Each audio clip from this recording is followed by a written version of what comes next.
A urbanização no Brasil tem muitos desafios, como o crescimento desigual das cidades, que cria áreas muito pobres e moradias precárias, principalmente em favelas onde faltam serviços básicos. A migração do campo para a cidade acontece porque as áreas rurais têm pouca infraestrutura e as cidades, claro, oferecem muito mais oportunidades. A industrialização, principalmente em São Paulo, mas que também ocorre nas principais capitais do país, trouxeram benefícios econômicos, sim, mas também trouxeram muitos problemas como favelas e poluição. A segregação espacial ou separação habitacional e a desigualdade de renda dificultam o acesso a serviços e oportunidades. Soluções incluem políticas públicas para incluir todas as áreas das cidades, investimento em infraestrutura e serviços e a participação da comunidade no planejamento urbano, promovendo um desenvolvimento mais equilibrado e sustentável. É sobre tudo isso que te convido a aprender agora. Olá, olá, seja muito bem-vindo e bem-vinda a mais uma aula da disciplina de Realidade Brasileira aqui no canal do Revisão de Concursos comigo, professor Yuri Matos.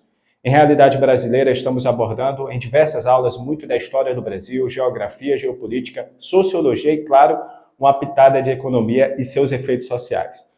Aproveite para se inscrever no canal e conferir todos os vídeos que já estão disponíveis. E para continuar produzindo conteúdo e te entregando de forma gratuita, você pode me ajudar de 3 formas. A primeira delas é adquirindo o pacote Combo CNU Bloco 8 de mapas mentais, onde você leva 525 mapas mentais das matérias de português, noções de direito, matemática e realidade brasileira. Todas essas matérias, todos esses mapas mentais estarão disponíveis para você fazer suas revisões e, claro, garantir que no dia da sua prova você consiga lembrar de tudo que estudou e aprendeu. A segunda forma que você tem para ajudar também é se tornando membro do canal, para desbloquear 16 lives exclusivas. Inclusive, as 2 últimas que eu fiz estão disponíveis aqui para você conferir o modelo, tá?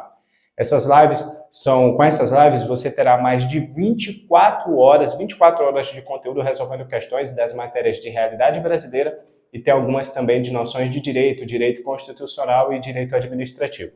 Então, se tornando membro, você desbloqueia no mesmo instante todo esse conteúdo para seus estudos. E além disso, sendo membro, você pode enviar uma mensagem para a equipe de suporte técnico do Revisão de Concursos pelo WhatsApp. O link está aqui na descrição do vídeo. Enviando essa mensagem, você pode solicitar o PDF da aula de hoje. Exatamente. Então, essa aula está disponível, o PDF do conteúdo aqui que eu vou apresentar para poder você conferir depois. Perfeito? Essa disponibilidade é exclusiva para quem é membro. Então, se você já é membro, envie a mensagem lá no WhatsApp. E a terceira forma que você também tem para contribuir com o canal é, claro, deixando seu like, seu comentário, deixando seu feedback. É totalmente gratuito e você não gasta nada e vai ajudar com certeza a trazer mais conteúdo gratuito aqui para você. E sem firulas, sem rodeios, vamos direto ao ponto com nossa aula sobre urbanização brasileira. Vamos lá? Bom, hoje vamos iniciar um novo capítulo em nossa aula sobre a urbanização brasileira, focando no crescimento desigual das cidades. Lembrando que essa aula, assim como a anterior, que fala sobre mobilidade urbana, tanto mobilidade urbana quanto urbanização brasileira, fazem parte do módulo de desenvolvimento urbano brasileiro. Perfeito? E além dessas 2 aulas desse mesmo módulo, a gente ainda vai ter, olha só, outra aula, a próxima aula falando sobre conurbação, metrópoles e regiões metropolitanas, tudo é uma aula só. E para fechar o módulo sobre desenvolvimento urbano, vamos ter aula também sobre rede urbana. Perfeito? Vamos em frente. Bom, aqui vamos começar falando sobre um tema muito importante e relevante, os bolsões de miséria. Os bolsões de miséria são áreas urbanas marcadas pela extrema pobreza, onde a população vive em condições muito precárias, com acesso limitado ou inexistente a serviços básicos como saneamento, saúde e educação. Esses bolsões são um reflexo do crescimento desigual das cidades brasileiras, onde o desenvolvimento econômico e urbano não acontece de forma uniforme, de maneira igual por toda a região da cidade. O que acaba resultando em grandes disparidades sociais, grandes desigualdades sociais. Vamos ilustrar esse conceito com uma história aqui. Imagine a vida de Ana. Ana é uma moradora da favela de Paraisópolis, em São Paulo. Paraisópolis é uma das maiores favelas da cidade, localizada lá ao lado de bairros de alta renda, inclusive como o Morumbi. Ana vive em uma casa pequena, construída de forma improvisada, sem acesso à água encanada e com uma eletricidade muito ruim e irregular. Todos os dias, ela ainda tem que enfrentar desafios como a falta de segurança, precariedade dos serviços de saúde e, inclusive, também a dificuldade de encontrar oportunidades de trabalho.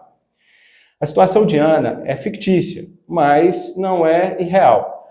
É uma situação que reflete, sim, a realidade de muitos brasileiros que vivem nessas áreas. De acordo com dados do Instituto Brasileiro de Geografia e Estatística, o IBGE, mais de 13 milhões de pessoas vivem em favelas no Brasil.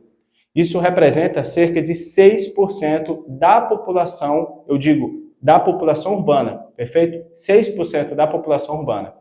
Essas áreas são caracterizadas pela falta de infraestrutura, moradias inadequadas e a altas taxas de desemprego e também de violência.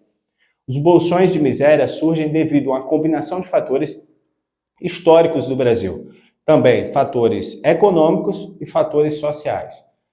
Historicamente, a urbanização acelerada do Brasil, principalmente ali a partir da década de 50, 1950, levou a um crescimento desorganizado das cidades.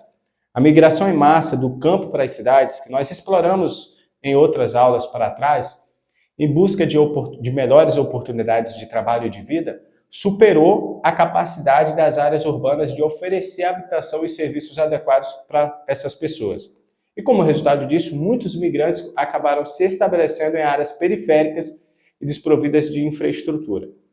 Bom, agora para o lado econômico, né? Economicamente, a concentração de riqueza e oportunidades em determinadas regiões das cidades contribuiu muito para a formação desses tais bolsões de miséria. Enquanto áreas centrais de bairros de alta renda recebem investimentos mais significativos em infraestrutura e serviços. As áreas periféricas e de baixa renda são negligenciadas com muita frequência pelos serviços públicos. Essa desigualdade de investimentos acaba perpetuando um ciclo de pobreza e exclusão social. Para entender melhor a dimensão desse problema, vamos examinar alguns dados estatísticos. Olha, segundo um relatório da ONU Habitat, mais de 24% da população urbana, mais de 24% da população urbana da América Latina e Caribe vivem em assentamentos informais, como as favelas. No Brasil, veja só, essa porcentagem é ainda maior em algumas cidades. Em Salvador, por exemplo, é mais de 30% da população urbana que vive em áreas de favela, de acordo com, claro, o IBGE. Além das condições de moradia precárias, os bolsões de miséria enfrentam sérios problemas de saúde pública. A falta de saneamento básico e acesso à água potável aumenta a incidência de doenças infecciosas, como dengue, leptospirose e gastroenterite.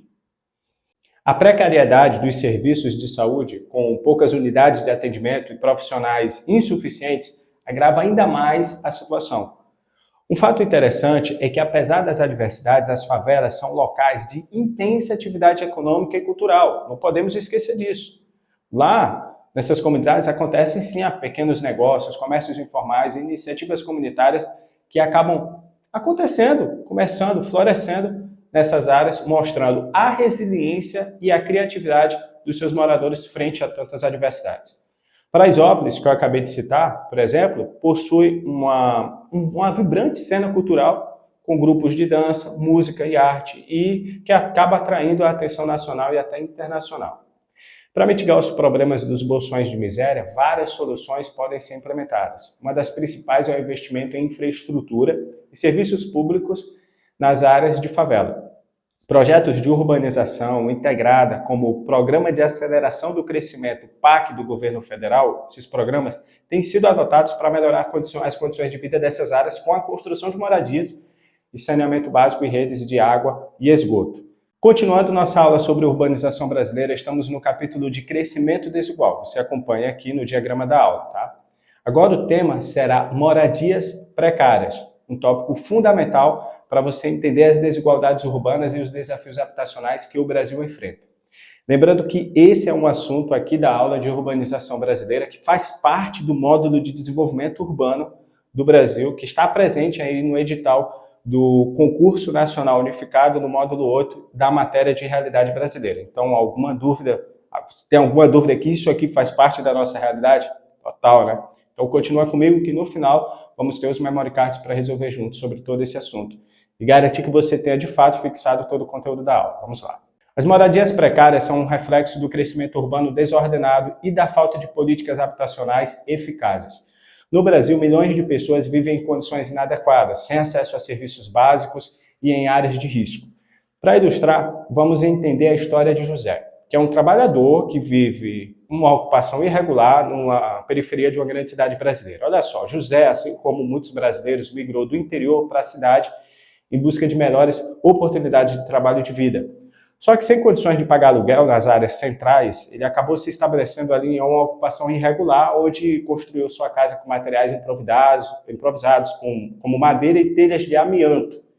A casa de José não tem saneamento básico, água encanada e a eletricidade é irregular. E durante as chuvas, a área onde ele vive sofre com alagamentos e deslizamentos de terra, acabando colocando sua família sempre em constante perigo. Essa realidade é compartilhada por milhões de brasileiros. De acordo com o Instituto Brasileiro de Geografia e Estatística, o IBGE, olha só, ou cerca de 11,4% milhões de pessoas vivem em assentamentos precários que incluem favelas, cortiços e loteamentos irregulares. Esses números revelam a dimensão do déficit habitacional do país, estimado em aproximadamente 6 milhões de moradias. A precariedade das moradias tem várias causas. Vem da falta de planejamento urbano, a ausência de políticas públicas que sejam eficientes e a desigualdade socioeconômica. Historicamente, o rápido crescimento urbano nas décadas de 50 a 60, impulsionado também pelo êxodo rural, superou a capacidade das cidades de fornecer uma habitação adequada. Como resultado, muitas pessoas acabaram construindo suas casas ali em áreas não regulamentadas sem acesso a serviços essenciais, como a gente já citou na nossa aula. Agora, falando dos impactos das moradias precárias na vida das pessoas. Primeiramente, tem o impacto da saúde. A falta de saneamento básico e água potável aumenta, claro, a incidência de doenças infecciosas, como a diarreia, a dengue e a leptospirose. A precariedade das construções também contribui para problemas respiratórios devido à exposição a materiais de construção e de baixa qualidade, e também a umidade. Além disso, as moradias precárias afetam o desenvolvimento escolar e a produtividade no trabalho. Crianças que vivem em condições insalubres têm mais dificuldade de concentração e aprendizado, o que compromete muito o seu desempenho e o seu rendimento educacional. Adultos que enfrentam esses problemas de saúde devido às condições de moradia também têm um maior absenteísmo e menor rendimento no trabalho, ou seja, tem uma maior ausência, tem menos frequência no seu emprego. Um dado interessante é que, segundo a Fundação João Pinheiro, o déficit habitacional do Brasil é concentrado principalmente nas regiões metropolitanas. Em São Paulo, por exemplo, mais de 1,5 milhão de pessoas vivem em condições inadequadas de moradia. Esse cenário é muito parecido em outras grandes cidades, como Rio de Janeiro, Salvador e Belo Horizonte, além de outras grandes capitais, é claro. Para mitigar os problemas das moradias precárias, várias soluções podem ser implementadas. Uma delas é o investimento em programas de habitação popular. O programa Minha Casa Minha Vida, lançado em 2009 pelo governo federal, foi um exemplo de iniciativa que tem como objetivo reduzir esse déficit habitacional, oferecendo um financiamento acessível, que tenta ser acessível, pelo menos, para a construção e compra de moradias. Bom, agora, ainda na nossa aula de urbanização brasileira, no capítulo de crescimento desigual, vamos abordar agora um tema, a questão dos serviços públicos, que também é importante para poder você entender essas desigualdades urbanas que afetam tanto o dia a dia das pessoas. Olha, os serviços públicos, eles são fundamentais para quê? Para garantir a qualidade de vida nas áreas urbanas. Porque inclui saúde, educação, saneamento, segurança, transporte e muitos outros aspectos que acabam influenciando diretamente o bem-estar da população. Só que, no entanto, nas cidades brasileiras, a distribuição desses serviços públicos é muito desigual. Acaba, com isso, refletindo e continuando todas essas desigualdades sociais e econômicas que a gente está explorando até agora na nossa aula. Vamos entender essa questão com a história de Maria, que é uma professora que mora na periferia de uma grande cidade brasileira. Olha só, Maria enfrenta diariamente a falta de serviços públicos de qualidade em sua comunidade. A escola onde ela trabalha é mal equipada, com falta de materiais didáticos e infraestrutura precária, absurdamente precária. Quando ela precisa de atendimento médico, ela enfrenta longas filas, demora para conseguir consultas. E além disso, a coleta de lixo lá na rua é totalmente irregular. Então, acumula lixo e isso contribui até para os problemas sérios de saúde pública. Acaba virando um efeito cascata, ciclo vicioso. Você duvida que essa não seja a realidade de muita gente? Pois é, a realidade de Maria é compartilhada por milhões de brasileiros, que de acordo com dados do IBGE, em 2019, cerca de 30% da população urbana do Brasil, vivia em 2019 sem acesso a saneamento básico adequado e aproximadamente 17% não tinham acesso regular a serviços de coleta de lixo. Esses números são ainda mais alarmantes lá nas periferias das grandes cidades, onde a ausência, a falta de serviços públicos de qualidade ainda são mais acentuados. A desigualdade no acesso a serviços públicos tem várias causas, incluindo a falta de planejamento urbano, má gestão dos recursos públicos e a concentração de investimento em áreas mais desenvolvidas.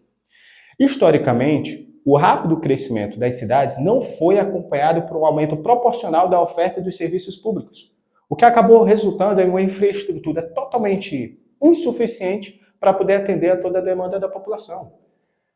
Vamos falar agora sobre os impactos da falta dos serviços públicos na vida das pessoas. Primeiramente, a saúde pública, que é gravemente afetada. A ausência de saneamento básico, esgoto, tratar água potável, aumenta a incidência de doenças infecciosas e também parasitárias. Olha só, e segundo o Ministério da Saúde, doenças relacionadas à falta de saneamento, como diarreia e leptospirose, que nós já citamos aqui, são responsáveis por milhões de internações hospitalares todos os anos. Além disso, claro, a habitação é prejudicada pela falta de investimento em infraestrutura escolar, as escolas são mal equipadas, turmas que são superlotadas, salas abarrotadas de gente, falta de material didático, livro.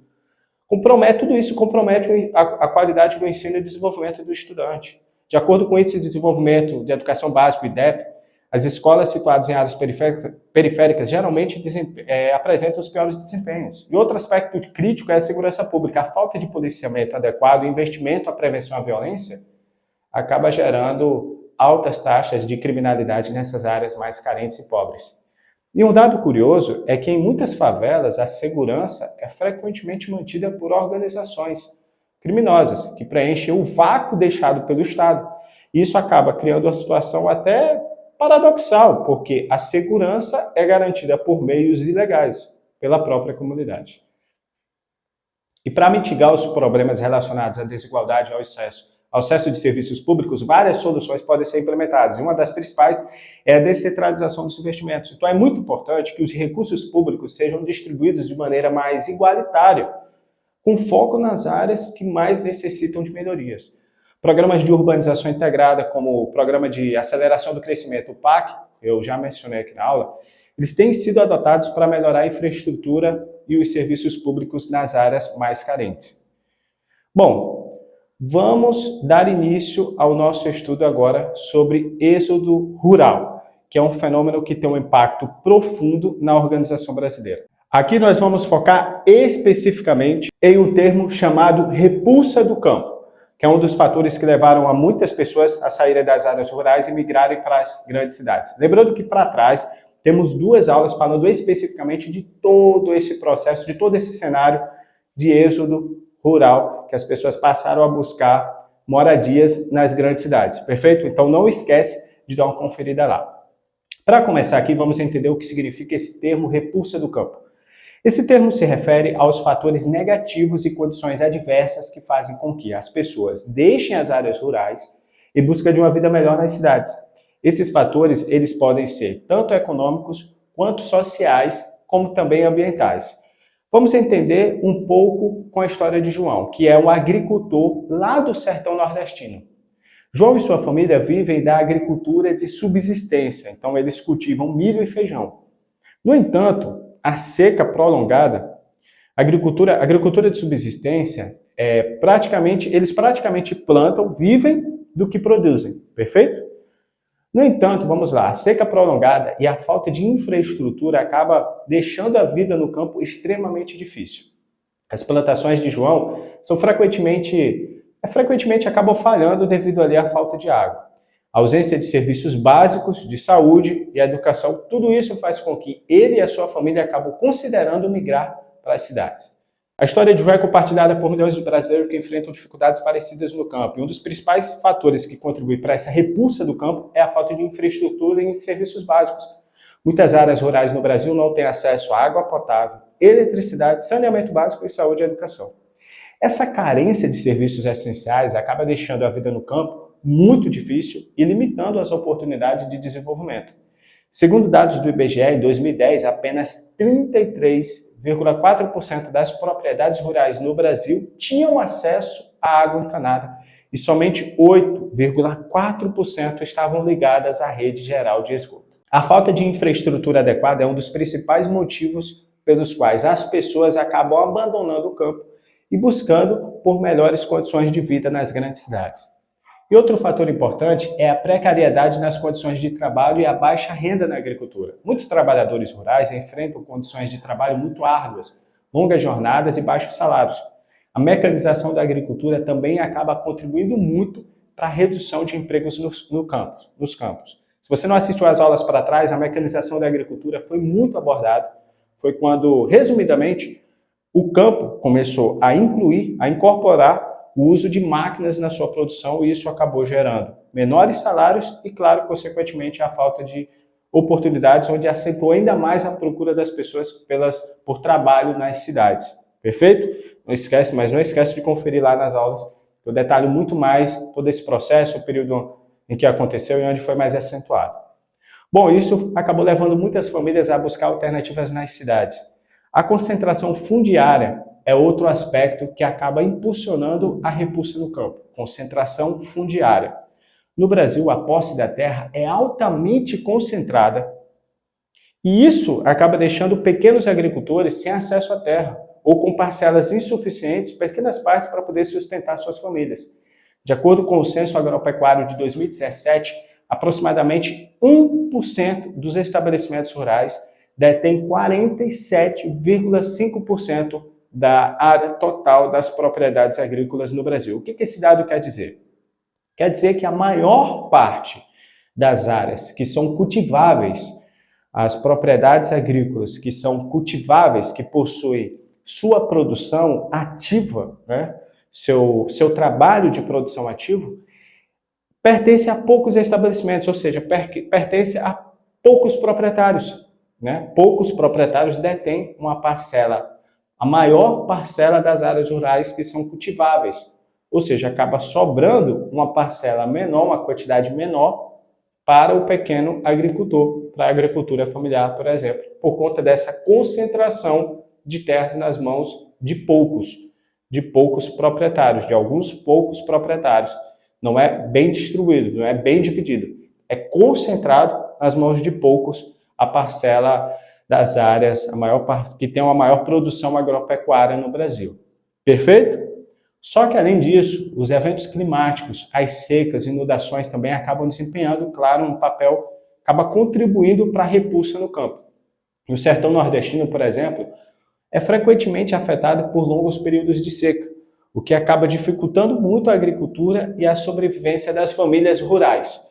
A falta de políticas que sejam eficazes para poder mitigar os efeitos desses eventos climáticos acaba agravando ainda mais a situação. E um fato interessante é que durante o século XX o Brasil experimentou ali vários movimentos migratórios significativos devido a essa repulsa no campo. Entre 50 e 80, a população rural diminuiu cerca de 63,8%. Diminuiu de 63,8%, vamos lá, para 33,1%, população rural. Mas metade. Enquanto a população urbana cresceu de 33,2% para 67,9%, ou seja, diretamente proporcional à parcela de população que deixou o campo e passou para a cidade. Deixou o campo, passou da cidade. Diretamente proporcional. Esse êxodo rural do século XX teve um impacto muito grande na estrutura das cidades brasileiras, levando ao crescimento desorganizado e à formação de favelas em áreas de habitação precárias, que foi o que nós acabamos de explorar nos tópicos anteriores e vamos continuar explorando mais adiante em nossa aula sobre urbanização. Perfeito? Vamos lá. Continuando o nosso estudo sobre êxodo rural, vamos agora focar no tópico de atração para as cidades, que é um tema também muito importante para poder você entender esse movimento migratório das áreas rurais para as áreas urbanas do Brasil. A atração para as cidades é motivada por vários fatores que fazem com que as pessoas deixem o campo e busquem de uma vida melhor nas áreas urbanas. Esses fatores, eles são geralmente econômicos, sociais e culturais e refletem as oportunidades e serviços que as cidades oferecem em comparação, claro, às áreas rurais. Para ilustrar, para entender, vamos falar da história de Rosa. Rosa é uma jovem que vivia em uma pequena comunidade rural lá no interior do Brasil. Mas ela sempre sonhou uma vida diferente, com acesso a mais oportunidades de educação e de emprego. Claro, incentivada, motivada pelas histórias dos seus parentes, seus primos, que se mudaram para a cidade e se deram bem, ela também decidiu migrar para São Paulo em busca de um futuro melhor. Melhor para ela e para sua família.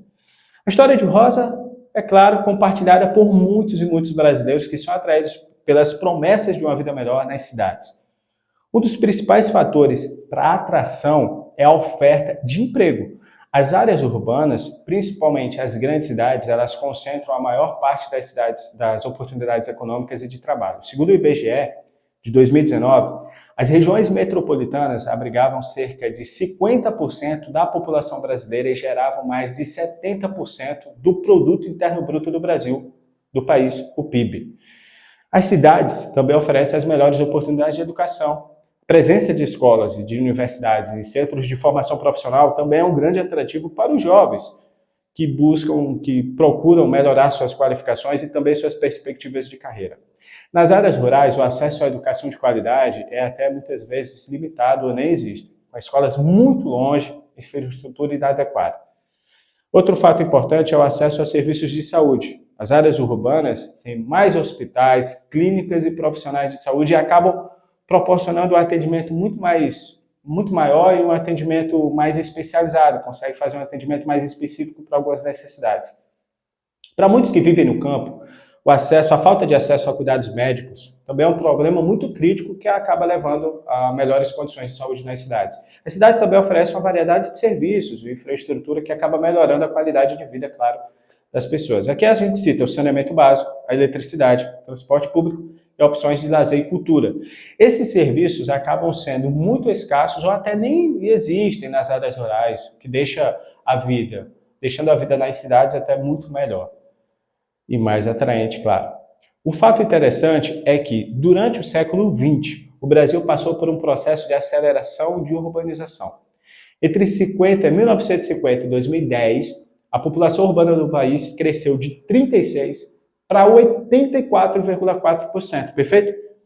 Antes nós tínhamos avaliado só o período ali do século XX. Agora, pegando especificamente o estágio de 50 até 2010, a população urbana do país cresceu de 36,2% para 84,4%. Que antes tinha sido de 36 para 67, pegando ali o período do século XX, até 2010. De 50 a 2010 foi para 84%, mais do que dobrou. Esse desenvolvimento foi impulsionado pela industrialização e pelo desenvolvimento econômico das cidades que criaram um ambiente propício para o surgimento de novas oportunidades e atraíram milhões de imigrantes do campo. Para entender melhor esse processo, vamos examinar alguns dados estatísticos. Olha, o censo demográfico, pegando esses dados ali de 50 até 2010, então vamos pegar o censo demográfico de 2010. Nesse período, o estado de São Paulo recebeu mais de 2 milhões de imigrantes de outros estados, entre 2000 e 2010. Muitos deles que vieram das áreas rurais, com certeza. A região metropolitana de São Paulo é um dos principais destinos desses migrantes, devido à concentração de indústrias, comércio e serviços que a gente já vem citando ao longo da nossa aula. No entanto, a atração para as cidades também traz grandes desafios. O rápido crescimento urbano muitas vezes não é acompanhado por um planejamento adequado, o que acaba gerando problemas como crescimento desordenado, a formação de favelas e a sobrecarga dos serviços públicos. As cidades brasileiras enfrentam desafios para atender toda essa demanda que é crescente por habitação, transporte, saúde e educação. Bom, vamos concluir o nosso estudo sobre êxodo rural, focando agora no tópico de condições interligadas. O que significa? Esse tema é importante para você entender como os fatores de repulsa do campo e a atração para as cidades, que nós acabamos de abordar, estão interconectadas e como essa dinâmica influencia a migração interna no Brasil. Ou seja, esse tópico serve para dar liga aos dois últimos tópicos que nós acabamos de abordar. Bom, para começar, é importante entender que os processos de repulsa no campo e atração para as cidades não ocorrem de forma isolada. Por isso esse tópico é tão importante. Eles são totalmente interdependentes e se reforçam mutuamente. Um vai ajudando o outro. Quando as condições de vida no campo se deterioram, diminuem, não existem as condições, se tornam extremamente precárias, como o resultado da falta de infraestrutura e serviços básicos e oportunidades de trabalho no campo, quando tudo isso desaparece da vida do campo, as pessoas acabam sendo obrigadas quase a migrar para as cidades. E, simultaneamente, as cidades acabam oferecendo melhores condições de vida, emprego, educação e saúde, para poder atrair esses migrantes. Bom, como a gente consegue ver muito bem na história de Miguel. Miguel é o jovem que cresceu em uma pequena comunidade agrícola no interior do Nordeste brasileiro.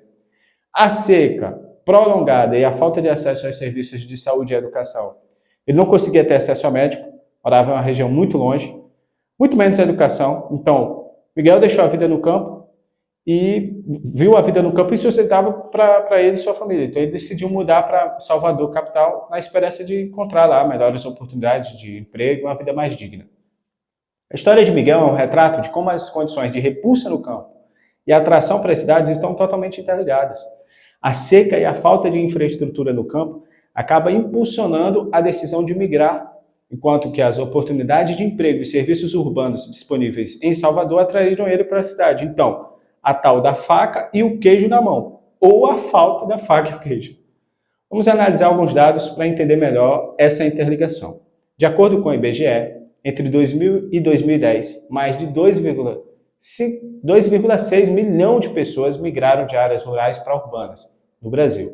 2,6 milhão de pessoas entre 2000 e 2010. Milhões de pessoas. Esse movimento foi motivado tanto pela deteriorização de vida no campo, como a busca por melhores oportunidades de vida nas cidades. Repulsa no campo, atração para as grandes cidades.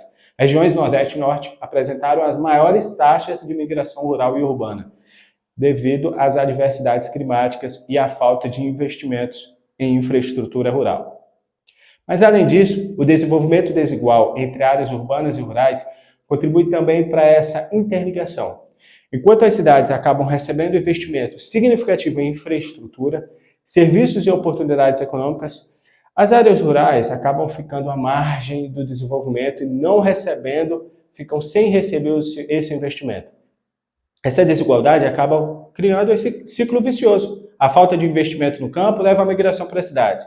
Quando chega lá, se torna sobrecarregado e enfrenta os desafios com o crescimento desorganizado e a formação de favelas. Percebeu o ciclo vicioso de problemas? Pois é. O fato interessante é que durante o período de industrialização no Brasil, ali nas décadas de 50 e 60, não esquece essa data, o governo federal implementou políticas que acabaram incentivando a migração para as cidades. A construção de Brasília foi um exemplo disso, foi um marco nesse processo. E houve milhares de trabalhadores, atraiu milhares de trabalhadores de todo o país para a capital. Essas políticas contribuíram para uma rápida urbanização do Brasil, mas também aumentaram, acentuaram muito as desigualdades entre áreas urbanas e rurais. Focando agora na segregação espacial. O tema é a separação habitacional. Esse tema é importante para você entender as desigualdades socioespaciais da cidade brasileira. Tema muito cobrado e muito explorado. Bom, a separação habitacional se refere à forma como diferentes grupos sociais se contribuem, especialmente nas cidades, o que acaba resultando em áreas urbanas segregadas de acordo com a renda, raça, classe social e outros fatores. No Brasil, essa segregação é a marca da urbanização, o que contribui para a perpetuação das desigualdades sociais.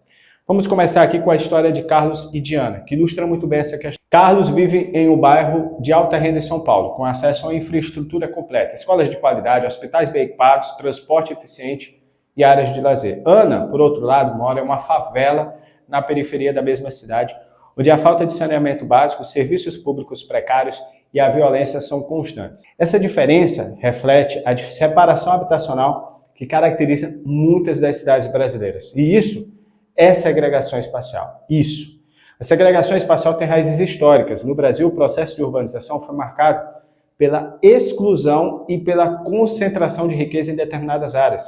Durante o período colonial, por exemplo, as cidades brasileiras foram planejadas para atender às necessidades das elites, com áreas centrais muito bem desenvolvidas e as periferias totalmente negligenciadas. Esse padrão de urbanização ele continuou ao longo do tempo, o que acabou mantendo a segregação socioespacial e perpetuando até os dias de hoje. A segregação habitacional é influenciada por vários outros fatores também. E um deles é a valorização imobiliária. Áreas centrais e bem localizadas, com boa infraestrutura e serviços, tendem a ser mais caras, atraindo pessoas com a maior renda. E por outro lado, as áreas periféricas, com menos investimentos em infraestrutura precária, são ocupadas por pessoas de baixa renda. Esse processo de valorização e desvalorização dos espaços urbanos contribui para quê? Para a segregação. Outro fato importante é a falta de políticas públicas que sejam eficazes sobre a habitação. Programas de habitação popular como Minha Casa Minha Vida, que eu já citei aqui, são importantes para poder reduzir esse déficit habitacional. Só que muitas vezes não é suficiente para poder enfrentar toda a demanda. Além disso, a localização das habitações, olha só, frequentemente acaba mantendo ainda mais a segregação. Por quê? Porque elas acabam sendo construídas em áreas distantes do centro, com pouca infraestrutura e acesso a serviços. Então acaba sendo quase um processo para enxugar gelo. A separação habitacional tem um impacto muito grande na vida das pessoas. A falta de acesso a serviços de qualidade, como a educação e saúde, acaba limitando as oportunidades de desenvolvimento das populações de baixa renda. A segregação espacial também está associada a altos níveis de violência e criminalidade, já que áreas periféricas e carentes são frequentemente negligenciadas pelas políticas de segurança pública. Um fato interessante é que em algumas cidades brasileiras a segregação espacial é tão marcada que as áreas de alta e baixa renda acabam coexistindo ali lado a lado. Em São Paulo, por exemplo, a favela de Paraisópolis, que eu já citei no início da nossa aula, está localizada ao lado de um bairro nobre, que é o bairro do Morumbi. Essa proximidade física acaba gerando um contraste com a distância social e econômica entre os moradores dessa área. Ou seja, existe uma proximidade física, geográfica, mas eles estão muito distantes, estão em outros mundos com relação a aspectos sociais e econômicos. Então isso acaba evidenciando ainda mais a profundidade e o problema crônico da segregação espacial no Brasil. Bom, agora continuando nosso estudo, todo o nosso conteúdo sobre a organização brasileira, sobre urbanização brasileira, que é o foco da nossa aula aqui, vamos focando agora especificamente no capítulo de segregação espacial, como você está acompanhando no diagrama. Vamos acompanhar agora sobre a relação entre faixa de renda e segregação espacial. O que uma coisa, faixa de renda, tem a ver com a outra? Apesar de serem muito bem óbvias, né? Mas vamos explorar aqui para ficar um conteúdo mais claro para você, para o seu aprendizado, perfeito? Esse tópico é importante para quê? Para poder você entender como as desigualdades econômicas acabam se refletindo na organização das cidades brasileiras, como a falta de organização das cidades, que é um problema do desenvolvimento urbano do Brasil, uma das causas é justamente o desenvolvimento, as desigualdades econômicas. Perfeito? Bom, a faixa de renda é um dos principais fatores que determinam a segregação espacial das cidades. Diferentes grupos de renda acabam ocupando áreas específicas, áreas distintas, áreas diferentes, criando ali um padrão de segregação socioeconômica. Vamos começar com a história de duas famílias que ilustram muito bem essa questão. A família de João vive em um bairro de alta renda em São Paulo. Eles têm acesso a escolas particulares de qualidade, hospitais bem equipados, áreas de lazer e segurança. O bairro é muito bem servido por uma infraestrutura com ruas muito bem pavimentadas, saneamento básico e transporte eficiente. Só que, por outro lado, a família de Maria vive em uma área periférica dessa mesma cidade, Só que lá eles enfrentam problemas como a falta de serviço público e escola precária, posto de saúde, que quase não tem posto de saúde praticamente, totalmente insuficiente, os que têm são extremamente abarrotados e com a infraestrutura precária, horrível. Essa diferença, essa disparidade entre as regiões, entre as áreas de alta e baixa renda, refletem a segregação espacial baseada na faixa de renda. As áreas urbanas de alta renda tendem a concentrar os investimentos em infraestrutura e serviços, enquanto as áreas de baixa renda acabam ficando à margem do desenvolvimento urbano. Então vamos analisar aqui alguns dados para entender melhor essa relação. Segundo o IBGE, em 2019, a renda média per capita das famílias que vivem em áreas urbanas de alta renda, veja bem, a gente está avaliando as áreas urbanas de alta renda. Então, a média per capita, a renda média per capita dessas famílias era aproximadamente 5 vezes maior do que as famílias que vivem em áreas de baixa renda. Essa diferença de renda se traduz em diferenças significativas na qualidade de vida e no acesso a oportunidades. A segregação espacial baseada na faixa de renda também é relacionada ao mercado imobiliário. Imóveis em áreas valorizadas são inacessíveis para as famílias de baixa renda, obrigando elas a viver em áreas periféricas, onde os preços são mais baixos, só que a infraestrutura e os serviços são também muito mais deficientes. Essa dinâmica de mercado contribui para poder perpetuar essa segregação socioeconômica das cidades. E agora vamos falar sobre os impactos dessa segregação na vida das pessoas. Primeiramente, a segregação espacial acaba limitando o acesso a oportunidades. Crianças que crescem em áreas de baixa renda têm menos acesso a uma educação de qualidade, o que acaba afetando o seu desempenho escolar e suas perspectivas, e sua visão, suas perspectivas de futuro. Os adultos que vivem em áreas segregadas enfrentam dificuldades para encontrar empregos que sejam bem remunerados, devido à falta de qualificação e à distância dos centros econômicos. Só que, além de tudo isso, a segregação espacial contribui para a reprodução das desigualdades sociais. As famílias de baixa renda que vivem em áreas segregadas têm menos acesso a serviços de saúde de qualidade, o que acaba afetando a sua saúde e o bem-estar. A falta de segurança e infraestrutura adequada também aumenta a vulnerabilidade dessas famílias e problemas como violência e como doenças. O fato interessante é que em muitas cidades brasileiras a segregação espacial é tão marcante que as áreas de alta e baixa renda elas se coexistem lado a lado, como a gente viu no exemplo de Paraisópolis. Só que tem outros casos também, e eles têm uma clara divisão, que é a divisão econômica, eles são próximos fisicamente. Em São Paulo, por exemplo, tem outros exemplos, né? Tem também o caso de Higienópolis, que é um dos bairros ricos da cidade, que está localizado próximo a áreas de baixa renda, como a Cracolândia. Essa proximidade física acaba contrastando com a distância social e econômica entre os moradores dessas áreas. Vamos começar nosso capítulo sobre industrialização, tema fundamental para entender o desenvolvimento econômico e urbano no Brasil. Lembrando que esse tema foi exaustivamente explorado em várias aulas para trás, explorando o processo de industrialização, inclusive em várias fases de governo do país, e também dividindo as aulas tanto em fases de governo, processo de industrialização em fases de governo, como os processos de industrialização ali de 1500 até a ditadura, o período da ditadura militar, depois da ditadura militar até os dias atuais. Perfeito? Então não esquece de dar uma olhada em todo o histórico de aulas, que se você está se preparando para o concurso nacional unificado, está estudando história, economia, geografia física e humana brasileira, com certeza todo esse conteúdo do canal vai te ajudar muito. Perfeito? E aqui vamos explorar como a industrialização acabou moldando, dando forma às nossas cidades e influenciou a vida da população. Se você já maratonou todas as aulas para trás, não deixe de continuar aqui, porque você vai aproveitar esse conteúdo para revisar tudo o que você aprendeu. E a revisão, você sabe, é muito importante. A industrialização no Brasil foi um processo intenso e transformador, principalmente ali a partir da segunda metade do século XX. Vamos começar com a história de São Paulo, que ilustra muito bem essa dinâmica. Vamos lá. São Paulo hoje é a maior cidade do Brasil e um dos principais centros industriais da América Latina. Mas ele começou a se industrializar de forma significativamente nas décadas de 30 e 40. Esse processo foi impulsionado por políticas governamentais que incentivaram a produção industrial e também pela chegada de imigrantes que acabaram trazendo ali novas técnicas e também conhecimentos. A industrialização trouxe muitas mudanças para a cidade de São Paulo. Construção de fábricas que acabou atraindo trabalhadores de várias partes do Brasil e também do exterior. Acabou resultando em um rápido crescimento populacional dessa região. A cidade, consequentemente, se expandiu, aumentou e novas áreas urbanas acabaram surgindo para poder acomodar todos esses trabalhadores e suas famílias.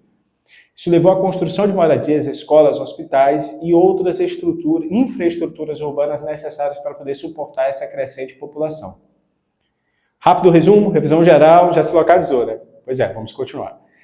Agora, avaliando alguns dados para entender melhor e trazer para a realidade esse processo. Segundo o Instituto Brasileiro de Geografia e Estatística, o IBGE, entre 1940 e 1970, a população de São Paulo cresceu cerca de 1,3 milhão para 5,8 milhões de habitantes entre 1940 e 70. Esse crescimento foi impulsionado pelo aumento das oportunidades de emprego da indústria, que acabou se tornando o principal setor econômico da cidade. O número da indústria de São Paulo cresceu significativamente e a cidade se tornou o coração do setor industrial brasileiro. A industrialização acabou trazendo também muitos benefícios, mas também trouxe muitos desafios. A rápida urbanização acabou gerando problemas como o crescimento desorganizado, a formação de favelas e a falta de infraestrutura adequada em muitas áreas. Só que, além disso, temos a concentração das indústrias em certas regiões, o que acabou levando, claro, a problemas como a poluição ambiental e a problemas de saúde pública. O fato interessante é que, durante o período de industrialização, São Paulo se tornou conhecida como a cidade das chuvas. Você sabia disso? Pois é, isso aconteceu porque o desenvolvimento industrial e a urbanização rápida alteraram o clima local, aumentando a frequência e a intensidade das chuvas. Isso mesmo. Esse fenômeno é conhecido como ilhas de calor. Muito importante esse assunto para o meio ambiente. E as ilhas de calor ocorrem quando as áreas urbanas elas retêm mais calor do que as áreas rurais, resultando em mudanças no padrão climático. É isso que a gente faz aqui nas aulas de realidade brasileira. A gente percorre, apesar da aula ser focada no tema de urbanização brasileira, a gente percorre várias nuances, até porque a gente está falando da nossa realidade. Então não dá para negligenciar outros fatores que também são igualmente importantes. Perfeito? Agora falando sobre a importância do mercado interno, integrado na industrialização do Brasil. Aproveite e deixe seu like para não esquecer, compartilhe esse vídeo com quem você acredita que vai fazer uma grande diferença nos estudos e também não esquece de deixar seu comentário para a gente poder se conhecer, vou tentar responder a todos os comentários, tá? E claro, é sempre muito importante porque vai me motivando ainda mais a trazer conteúdo gratuito aqui para você, tá bom? Bom, a criação de um mercado interno forte foi muito importante para poder sustentar todo esse crescimento industrial. O governo implementou políticas de substituição de importações. Lembra delas? Substituição de importações é para lembrar, hein? Falamos muito disso nas lives, nas aulas, tema muito importante. Bom, que foi incentivado, substituição de importações foi incentivando a produção doméstica de bens que antes eram importados. Já resumi rápido aqui. O governo implementou políticas de substituição de importações, o que acabou incentivando a produção doméstica de bens nacionais que antes eram importados. Isso acabou, não apenas reduziu a dependência do Brasil em relação ao mercado externo, mas também estimulou o crescimento da indústria local. Pegou a revisão? Pegou o resumo? Pois é, a integração do mercado interno também foi facilitada pelo desenvolvimento de infraestrutura de transporte e de comunicação. A construção de rodovias, ferrovias e portos melhorou a conexão entre diferentes regiões do país, permitindo um fluxo de mercadorias e serviços. Esse desenvolvimento foi muito importante para o crescimento econômico e da industrialização do Brasil. Vamos entender alguns dados para poder ilustrar esse ponto. Durante o governo de Juscelino Kubitschek, que foi de 1956 até 1961, o plano de metas que foi implementado com o objetivo de modernizar a economia brasileira.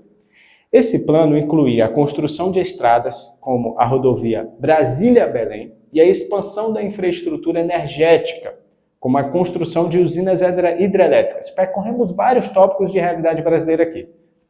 Essas iniciativas ajudaram a criar o mercado interno integrado e sustentar todo esse crescimento industrial. Perfeito? Continuando o nosso foco no capítulo de industrialização, agora vamos entender um período pós-Segunda Guerra Mundial e seu impacto no Brasil. Teve um impacto sim, e esse período é importante para poder entender o desenvolvimento, que foi muito importante para o desenvolvimento econômico do país. Bom, após a Segunda Guerra Mundial, o país passou por uma transformação econômica e industrial muito grande. A guerra devastou muitos países, mas também criou novas oportunidades para o Brasil. A demanda por produtos agrícolas e minerais brasileiros, nossos produtos agrícolas, nossas matérias-primas, aumentou. O governo viu aí a necessidade de modernizar e diversificar a economia, claro, para poder atender essa grande demanda. Vamos começar com a história de Juscelino Kubitschek, presidente do Brasil de 1956 até 61, que foi uma figura central em todo esse processo de industrialização. Kubitschek lançou o Plano de Metas, que foi um ambicioso programa de desenvolvimento que tinha como slogan 50 anos em 5. O objetivo era modernizar a infraestrutura do país e impulsionar a industrialização, criando as bases para um crescimento econômico sustentável. O Plano de Metas focou em vários setores estratégicos, incluindo energia, transporte, siderurgia, construção de máquinas e equipamentos e, claro, também a indústria automobilística. A construção de Brasília, que é a nova capital do Brasil, foi um dos projetos mais emblemáticos desse período, simbolizando a modernização e a integração nacional. Vamos analisar aqui alguns dados para entender melhor o impacto desse período. Olha, entre 1950 e 1960, o PIB brasileiro cresceu a uma taxa média anual de 7%. A produção industrial aumentou significativamente, com destaque para a indústria automobilística. A instalação de fábricas de montadoras estrangeiras como a Volkswagen, Ford e General Motors transformaram o Brasil em um dos principais polos de produção de automóveis da América Latina. Mas, além disso, o setor energético recebeu grandes investimentos. Construção de usinas hidrelétricas como a usina de Furnas foi essencial para fornecer a energia necessária para a expansão industrial. A criação de empresas estatais como a Petrobras também foi um marco muito importante, o que acabou garantindo o abastecimento de petróleo e derivados para o país. Só que, no entanto, a rápida industrialização também trouxe grandes desafios. A urbanização acelerada acabou resultando em problemas como a formação de favelas, crescimento desordenado das cidades e a falta de infraestrutura adequada em muitas áreas urbanas. A concentração industrial em regiões específicas, como a gente explorou um pouco para trás, como ali no Sudeste, isso acabou acentuando as desigualdades regionais. Um fato interessante é que a construção de Brasília não foi apenas um projeto de modernização urbana, mas também uma estratégia para poder promover a integração nacional. A nova capital foi construída no interior do país com o objetivo de incentivar o desenvolvimento das regiões menos favorecidas e reduzir a concentração econômica no litoral. Tentou. Bom, agora vamos concluir o nosso tópico, o nosso capítulo sobre industrialização. Estamos chegando no final da nossa aula. Claro que vamos resolver também alguns memory cards para poder dar liga, fixar tudo que foi explorado, que foi apresentado aqui, ensinado aqui. O foco da aula foi sobre desenvolvimento urbano, mas a gente passa por vários aspectos da nossa realidade brasileira, percorrendo eventos que resultaram em grandes mudanças na sociedade, eventos políticos, também fatores econômicos. Diferente de outras matérias, é muito importante você ter atenção a isso. Diferente de você estudar um conteúdo apenas por um viés mais histórico, por um viés mais geográfico, por um viés mais econômico, é muito importante que você estude por um conteúdo que conecte todos esses aspectos, né? Porque um acaba gerando consequências no outro. Um acaba gerando causas, problemas, resultados positivos e negativos no outro. Então, por isso que eu, professor Yuri, faço questão de trazer aqui no canal do Revisão de Concursos aulas de realidade brasileira embasadas em todas essas frentes, em todos esses aspectos, fazendo você percorrer desde o período do governo de Juscelino Kubitschek, da parte que fala sobre a modernização do brasileiro, porque foi importante. Também nessas novas aulas, nesse novo formato, eu estou trazendo para você alguns exemplos de histórias que são fictícias, mas que são baseadas na realidade que muitas pessoas vivem na nossa realidade, na nossa sociedade. E isso é muito importante para poder você conseguir visualizar na prática o que a gente está estudando. e o que tudo isso acaba gerando de problemas na realidade. Porque a realidade brasileira é a realidade de vida das pessoas. A realidade social, a realidade econômica das pessoas, a realidade de acesso a serviços públicos, de acesso a moradia de qualidade, a serviços como educação e saúde de qualidade, e, consequentemente, a segurança. Então, é essa a importância que eu quero trazer aqui no canal do Revisão de Concursos, na aula de realidade brasileira, mas também nas aulas de todos os outros assuntos que nós vamos explorar. Não esquece de deixar seu like, porque isso vai ajudar a continuar fazendo esse trabalho para poder chamar a atenção não só sua, que está estudando para concursos públicos e para o seu vestibular, mas também para outros que se interessam por esse tipo de conteúdo para estar mais próximo da nossa realidade do dia a dia. Perfeito? Vamos continuar nosso capítulo sobre industrialização. Agora vamos focar no mercado interno integrado, que é um tema fundamental para poder entender como a industrialização do Brasil foi sustentada e ampliada por um mercado interno robusto e interligado. Então nós exploramos agora o início e agora vamos entender como todo esse início da industrialização se mantém até os dias de hoje. O conceito de mercado interno integrado se refere à criação de um sistema econômico coeso, onde as diferentes regiões do país são conectadas e colaboram entre si para poder fortalecer a economia nacional. No Brasil, a construção desse mercado foi muito importante para poder sustentar o crescimento industrial e promover o desenvolvimento econômico. Vamos começar com a história de Pedro, um agricultor do interior de Minas Gerais. Pedro planta café. Graças às melhorias de infraestrutura de transporte, hoje ele consegue enviar sua produção para os grandes centros urbanos como São Paulo, Rio de Janeiro, Belo Horizonte, de forma eficiente. Essa integração logística permite que Pedro não apenas consiga sustentar a sua família, mas também acaba contribuindo para a economia local e nacional, através do pagamento de seus impostos e do seu consumo ali dos recursos necessários, das matérias-primas, das fontes que ele precisa para poder fazer a venda do seu café. A integração do mercado interno do Brasil foi facilitada por várias políticas e investimentos estratégicos. E aqui eu vou citar novamente o JK. Está vendo como ele foi importante? Pois é, isso é muito lembrado às vezes apenas por conta de Brasília, mas o evento Brasília, a construção de Brasília, gerou consequências que acabaram gerando vantagens, consequências positivas, transformou em benefícios para vários outros aspectos econômicos do país. E durante o seu governo foi lançado um plano de metas, como a gente acabou de abordar, que teve o objetivo de modernizar a infraestrutura do país. Então, entre as principais iniciativas se destaca muito a construção de rodovias e ferrovias e a expansão da infraestrutura portuária e aeroportuária. Isso é muito pouco falado, mas foi um período de muito avanço nessas frentes aqui no período JK, no governo JK. Essas obras foram fundamentais para poder conectar as diferentes regiões do Brasil, que acabou permitindo o fluxo de mercadorias e serviços. Um exemplo emblemático é a construção da rodovia Belém-Brasília, inaugurada lá em 1960. Essa rodovia foi muito importante para poder integrar a região norte a todo o restante do país, facilitando o transporte de produtos agrícolas e industriais. Bom, mas além disso, a construção de Brasília, a nova capital no centro do país, simbolizou a integração, a intenção, pelo menos, de integrar as diversas regiões e promover o desenvolvimento nacional. Vamos analisar alguns dados para entender melhor o impacto dessas iniciativas. Vamos lá. Entre 1950 e 1970, o número de veículos do Brasil aumentou de aproximadamente 250 mil para mais de 3 milhões, que acabou refletindo a expansão da infraestrutura rodoviária. Além disso, o volume de carga transportada em ferrovias cresceu muito, apoiando, claro, a indústria e o comércio interno. Entre 50 e 70, o número de veículos aumentou de aproximadamente 250 mil para mais de 3 milhões. Isso acabou resultando em investimentos na infraestrutura rodoviária.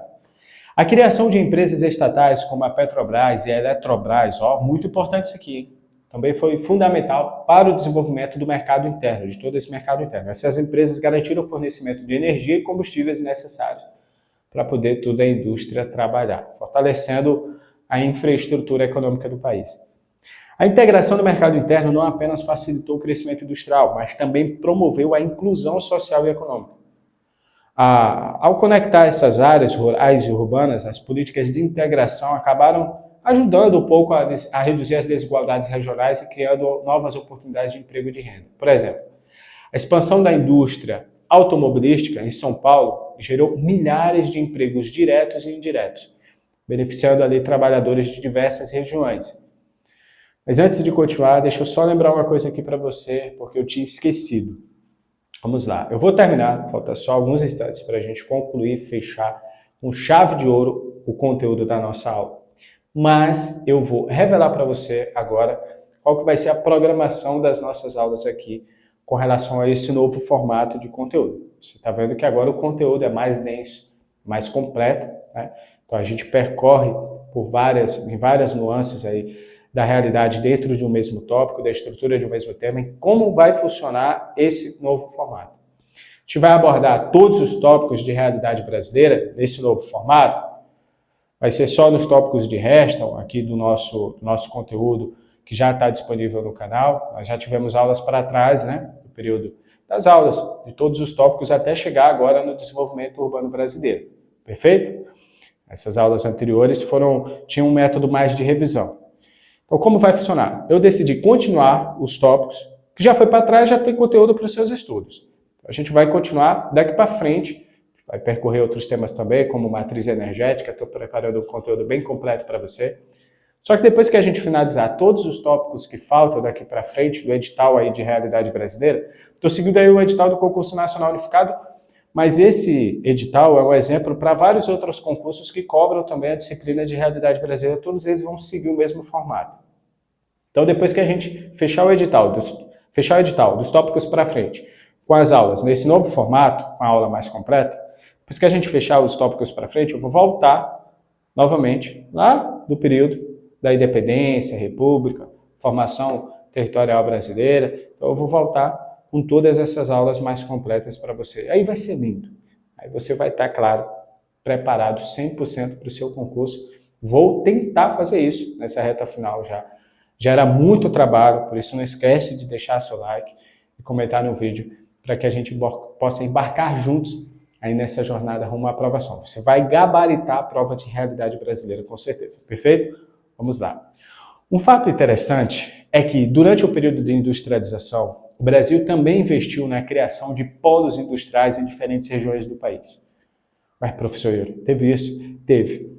A Zona Franca de Manaus é um exemplo. Foi criada em 1967, que foi, claro, um exemplo de política de desenvolvimento regional que tinha como objetivo integrar lá a região norte ao mercado nacional. Essa zona industrial atraiu investimentos e gerou muitos empregos e contribuiu muito, claro, para o desenvolvimento econômico da Amazônia. Para enfrentar os desafios associados à integração do mercado interno, várias soluções podem ser implementadas. Uma das principais é o contínuo investimento em infraestrutura de transporte e logística. Modernizar e expandir as rodovias, ferrovias, portos e aeroportos. Tudo isso é muito importante e é essencial para garantir a eficiência no fluxo de mercadorias e serviços. Além disso, também é importante fomentar a inovação e o desenvolvimento tecnológico na indústria. Investir em pesquisa e desenvolvimento, que pode aumentar a competitividade das empresas brasileiras no mercado interno e no mercado global. Instituições como o Banco Nacional de Desenvolvimento Econômico e Social, o BNDES, ele tem sim um papel fundamental, importante em todo esse contexto, para poder financiar projetos que venham a ter como objetivo promover a inovação e o crescimento sustentável. E para finalizar, é importante destacar a necessidade de políticas públicas que promovam a inclusão social e econômica, dentro de todos os aspectos discutidos na aula aqui, para garantir que os benefícios da integração no mercado interno sejam compartilhados por toda a população. Para que isso aconteça, é necessário que o desenvolvimento, para que isso aconteça, é necessário que ocorra o desenvolvimento sustentável e a redução das desigualdades. Perfeito? Estamos fechando aqui a primeira parte da nossa aula. Vamos só resolver 5 memory cards bem rápido sobre o tema que foi apresentado aqui para você. Perfeito? Lembrando que essa aula faz parte do módulo de desenvolvimento urbano brasileiro que nós começamos lá na aula anterior, a aula 39, essa é a 40. Nós começamos a abordar esse módulo do seu edital na aula anterior. Nós falamos lá sobre mobilidade urbana, tá? Então, estamos explicando vários conceitos que são importantes, que podem ser explorados para poder você não ser pego. Movimento pendular, você lembra da aula passada, né? Você sabe, se não, dá uma olhada lá. Então, mais para frente agora vamos resolver os memory cards. Bom, então vamos aqui ao nosso primeiro memory card da nossa aula, que diz o seguinte: a urbanização brasileira não foi objeto de planejamento por parte do poder público. E aí, correto ou errado? Totalmente correto, né? A urbanização no Brasil ocorreu de forma desorganizada e muito rápida, sem um planejamento adequado por parte do governo. Isso acabou resultando em diversas consequências negativas, como a formação de áreas de habitação precária e a falta de infraestrutura adequada, como nós vemos exaustivamente aqui na nossa aula. Vamos para o próximo memory card. E aqui diz o seguinte: o Sudeste não é a região mais urbanizada do Brasil. Essa aqui é fácil demais, né? Completamente errado. O Sudeste é sim a região mais urbanizada do Brasil, seguido pelo Centro-Oeste, Sul, Norte e Nordeste. A concentração de atividades econômicas e a oferta de empregos acabaram atraindo grandes fluxos migratórios, contribuindo também para o processo de urbanização dessa região. E agora, será que o processo de urbanização brasileira foi apoiado principalmente pelo êxodo rural? Correto. E veja só, a urbanização brasileira está intimamente ligada ao êxodo rural, que levou um grande número de trabalhadores do campo para as cidades em busca das melhores condições, melhores oportunidades. Esse movimento foi impulsionado ainda mais por fatores como a mecanização agrícola e a busca por melhores condições de vida nas áreas urbanas. Vamos para o próximo. Agora aqui, a aceleração da urbanização brasileira não teve relação com a industrialização após a Segunda Guerra Mundial? Correto ou errado? Vamos para a resposta. Afirmação errada. A urbanização acelerada do Brasil está fortemente associada ao processo de industrialização que aconteceu depois da Segunda Guerra Mundial. A industrialização, inclusive, trouxe um aumento na oferta de empregos urbanos, atraindo ainda mais pessoas do campo para as cidades. E aqui, a segregação espacial é uma das marcas da urbanização brasileira. Correto ou errado? Perfeito, correto. A segregação espacial, que é a separação das áreas habitáveis de acordo com a faixa de renda, é uma característica marcante nas cidades brasileiras. Isso acaba resultando em desigualdades significativas, com áreas ricas e pobres bem delimitadas e com grandes diferenças na infraestrutura e nos serviços disponíveis entre cada uma das áreas. Perfeito? E aqui, o crescimento das cidades médias não é uma característica atual do urbanismo no Brasil. Vou repetir, o crescimento das cidades médias não é uma característica atual do urbanismo no Brasil. Correto ou errado? Afirmação errada. O crescimento das cidades médias é uma característica importante do atual processo de urbanização no Brasil. Essas cidades têm atraído população devido às melhores condições de vida em comparação com as metrópoles, além de oferecerem também novas oportunidades de emprego e serviço. Então a gente já vê aí uma nova caracterização do padrão de buscas por moradias e habitação das pessoas já querendo buscar por oportunidades, opções fora da sempre a mesma escolha que é a metrópole. E aqui, as cidades brasileiras cresceram de forma planejada, com adequada distribuição de serviços públicos? Essa aqui está fácil demais. Errado. O crescimento das cidades brasileiras ocorreu de forma muito rápida e totalmente desorganizada, sem o devido planejamento urbano. Isso acabou resultando na formação de áreas com moradias precárias e na falta de serviços públicos que são essenciais, como saneamento, energia, saúde e transporte coletivo. Agora aqui, a formação de bolsões de miséria e pobreza nas cidades brasileiras é consequência da urbanização rápida e desigual. Esse aqui foi o primeiro tópico aí da nossa aula. Correto, perfeito. A urbanização desordenada levou à formação de bolsões de miséria e pobreza, onde muitas pessoas vivem em condições precárias. A falta de planejamento de políticas públicas que sejam eficazes para lidar com o crescimento populacional urbano acabou agravando ainda mais essa situação. Vamos para o próximo. E será que a região Sudeste formou um mercado interno integrado, principalmente antes da Segunda Guerra Mundial? Afirmação errada. A formação de um mercado interno integrado na região Sudeste ocorreu principalmente depois da Segunda Guerra Mundial, que foi impulsionado pelo processo de industrialização e pelo desenvolvimento econômico dessa época. Essa integração foi muito importante para o crescimento urbano e econômico da região. Importante destacar. E para fechar o memory card da aula de hoje, a urbanização brasileira foi um processo ordenado, com pouca influência do êxodo rural. Correto ou errado? Errado também. A urbanização no Brasil foi desordenada e fortemente muito influenciada pelo êxodo rural. A migração massiva de trabalhadores do campo para as cidades em busca de melhores condições de vida e oportunidades de emprego foi um dos principais motores do crescimento urbano descontrolado. Muito obrigado por ter acompanhado a aula até aqui. Eu tenho certeza que todo esse conteúdo vai se converter em questões acertadas na sua prova de realidade brasileira. Tenho certeza que você estará próximo, logo estará vivendo a realidade da sua aprovação para qualquer mundo. Vamos lá, te espero na próxima aula. Até lá!